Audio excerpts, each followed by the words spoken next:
Okay, అందరూ నమస్కారం. మనం పండుగ అనగానే మనకి తెలుగు వంటకంలో అద్భుతమైన వంట, నోరు ఊరించే వంట, అది లేకుండా ఏ పండుగ అవ్వదు. బూరెలు, గారెలు. బూరెలు ఏంటంటే ప్రాంతాన్ని బట్టి రకరకాలుగా వేస్తారు బూరెలు. అలాగే బ్రాహ్మణులు ఒకలా వేస్తారు, రాజులు ఒకలా వేస్తారు, వేరే వాళ్ళు ఒకలా వేస్తారు, రకరకాలుగా వేస్తారు. ఏదైనా బూరి పూర్ణం మధ్యలో ఉంటుంది, చుట్టూ సోయ ఉంటుంది. అది చిన్న పెద్ద సైజులు ఉంటాయి, కానీ ఫార్ములా ఒకటే. అందులో ప్రత్యేకంగా ఏంటంటే మా రాజుల బూరెలు చాలా చిన్నగా ఉంటాయి, పూర్ణం ఎక్కువ ఉండి పై సోయి చాలా తక్కువ ఉంటుంది అనమాట. అండి ఇది కొంచెం పెద్ద పని అనమాట, చాలా పెద్ద పని. అందుకని మేము ఎంత ఇదైనా సరే అది బూరెలు చిన్నగా చేస్తాం అన్నమాట. ఈ పూర్ణం అది శనగపప్పు అవన్నీ ముందు వండి బెల్లం అది వేసి దాన్ని పాకం బట్టి ముద్ద చేస్తారు. అది పూర్ణం నెయ్యి వేసి చేస్తారు పూర్ణం. అది చిన్న చిన్న ఉండలు మామూలుగా అయితే పెద్ద వేసి సోయిపిండి చిక్కగా కలిపి వేస్తారు, పెద్ద పెద్ద బూరెలు వస్తాయి. కానీ ఈ బూరెలు ఎంత చిన్నవి ఉంటాయంటే ఇది చాలా జాగ్రత్తగా వేయాలి. ఏమాత్రం ఫార్ములా తేడా వచ్చినా అవి చీదేస్తాయి అన్నమాట.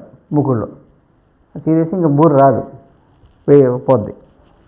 అందుకేంటంటే వీళ్ళందరూ కాకుండా ఈ ఫార్ములా చేసేవాళ్ళు అంటే పూర్ణం ఉండలు ఎవరైనా చేసేస్తారు చేసిన తర్వాత. అలాగే అక్కడ వేపడం, అవి తీయడం, వేసిందల్లా తీసేస్తుండాలి, మళ్ళీ మాడిపోకూడదు. అలా తీసి బూరెల్ని బొట్టలు వేస్తారు.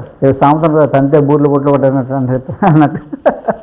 అంటే బూరెలు కూడా దొరికితే ఇంకేమో చెప్పు, అద్భుతం అన్నమాట. అలా వండిన బూరెలు ఇందులో వేస్తారు. ఎలా ఉంటుందో చూపిస్తాను మళ్ళీ. ఏమో వండేసిన బూరెలు బొట్టలో వేస్తారు. ఇది బుట్టలో ఎందుకు వేస్తారంటే దీనికి గాలి ఆడలేదనుకోండి, ఆ చెమ్మ వచ్చేసి బూరి పాడైపోద్ది అన్నమాట. ఇలా ఉంటే 15 రోజులు లేదా 3 వారాల వరకు ఉంటాయి, పాడవు. అది బూరెలు. మామూలుగా బూరెలు అయితే ఈరోజు వేస్తే రేపు పాడైపోతాయి. కానీ మేము వేసే బూరెలు ఏంటంటే గ్యారంటీ 15 రోజులు లేదా ఇంకో 3 వారాలు బాగా చేస్తారు వాటి. అందుకని బుట్టలో అయినా వేస్తారు బూరెలు. బుట్టలో అయినా కారణం ఏంటంటే నెమ్ము రాకూడదు, గాలి ఆడాలన్నమాట. గాలి ఆడకపోతే నెమ్ము వచ్చి లోపల వెంటనే బూజు వచ్చేస్తారు. ఆ పూర్ణ పండుగ లోపల చేస్తున్నారు కదా, ఆ ఉండలు తీసుకొచ్చి సోయిపిండి వేస్తారు. ఇదే కీలకం, సోయిపిండే వేసి అవి తీస్తారు. చక్కగా తీస్తే ఆ పూర్ణం మీద పలుచగా లేయర్ ఒక పొరలా అంటుకుంటుంది అన్నమాట. అంటుకున్న దాన్ని అందులో వేసేస్తున్నారు. ఆ సోయిపిండి చుట్టూ గట్టిగా అయిపోద్ది వేపిన తర్వాత. పూర్ణం లోపల ఉండిపోతుంది అనమాట. అది బూరెలు, పూర్ణం బూరెలు అంటారు అన్నమాట. ఇది చాలా పత్తి పని, చాలా చాలా ఓపికగా చేయాలన్నమాట. అండి తేడా వస్తుంటే బూరి చీదేసి అంతా పాడైపోద్ది, అంటే బూరి రాదు చేతికి. కానీ కొంచెం బాగా పట్టు ఉండాలి, అందరూ బాగా అనుభవం ఉండాలన్నమాట బూరెలు ఉండాలంటే. దాదాపుగా ఒక 100 కిలోల బూరెలు చేశారన్నమాట ఇప్పటికే. పండగ అంటే దండగా అనుకుంటున్నాం, పండగ అంటే పవిత్రం అన్నమాట. ఆరోగ్యం, ఆనందం, ఆహ్లాదం, అందుకని అంతా ఒక రకమైన తన్మయత్వం అన్నమాట ఇది. అందుకని మనకి ఇలా ఇంత పండగ అంటే ఇన్ని పనులు ఉంటాయి మనకి, ఆడవాళ్ళకి మగవాళ్ళకి అందరికీ ఇన్ని పనులు ఉంటాయి అన్నమాట. అలా కలిసి చేసేదే పండగ. అది నిజమైన ఆనందం. ఏదో మనం ఏం చేసామంటే యంత్రానికి అయిపోయి మనం టెక్నాలజీకి అలవాటు పడిపోయాం. ఇంత టెక్నాలజీలో ఉన్నాం మనం. ఏం చేస్తాం, పొద్దున్నే లేస్తాం, మంచి బట్టలు వేసుకుంటాం, ఏవోనా డౌన్లోడ్ చేసుకుని అవి పెట్టేస్తాం ఫోటోలు, ఏదో ఎక్కడో వెళ్ళి 2 సెల్ఫీలు తీసి పెట్టేస్తాం, పండగ అయిపోయింది. ఆ పరిస్థితిలో మనం అసలు బూరెంటే ఏంటో తెలియదు మనకి. అలా స్థితిలో ఉన్నాం, మనకే తెలియదు, ఇంకా మన పిల్లలకి ఏం తెలుస్తుంది. సో మనం చేసే పని ఏంటంటే మన నెక్స్ట్ పిల్లలకి మనం ఏదో చెప్పాలి, ఏదో ఒక విజ్ఞానం ఇవ్వాలి, మన సంస్కృతి సాంప్రదాయాన్ని అందించాలి. ఎందుకంటే వాళ్ళకి డబ్బులు ఇవ్వాల్సిన అవసరం లేదు, వాళ్ళు డబ్బులు బాగా సంపాదిస్తారు, మనకన్నా బాగా సంపాదిస్తారు, అదేమి మనకు బెంగలేదు. వాళ్ళకి ఇవ్వాల్సింది ఆరోగ్యం. సో ఆరోగ్యం ఇవ్వాలంటే మనం డబ్బులు ఇస్తే ఏమీ పని అవ్వదండి, ఆస్తులు ఇచ్చినా పని అవ్వదు.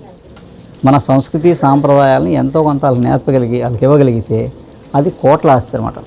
ఆ ప్రయత్నమే మన ధన్వంతరి శాస్త్రాపేటలో చేసే ఈ పండుగలు, సంస్కృతి సాంప్రదాయాన్ని కాపాడడానికి కారణం అది. మనం చేసే పని నెక్స్ట్ తరం కోసం. నమస్కారం. నమస్తే అండి, నా పేరు క్రాంతి. నేను బ్యాడ్మింటన్ కోచ్ని. నేను హైదరాబాద్లో ఉంటాను. డాక్టర్ గారి మందులు కానీ ఇవి కానీ నేను చాలా నమ్ముతున్నాను, బాగా ట్రస్ట్ చేస్తున్నాను.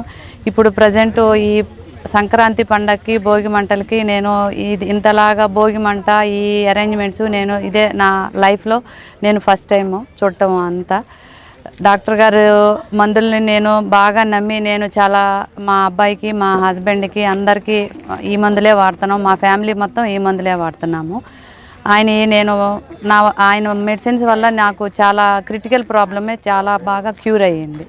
ఈ అరేంజ్మెంట్స్ ఇవి అన్నీ కూడా నాకు జీవితంలో నేను ఫస్ట్ టైం చూడటం. భోగి మంటలు కానీ, పిండి వంటలు కానీ, గార్డెనింగ్ కానీ, ఈ ఇత్తడి సామాన్లు కానీ చాలా చాలా బాగా నచ్చాయి అన్నీ.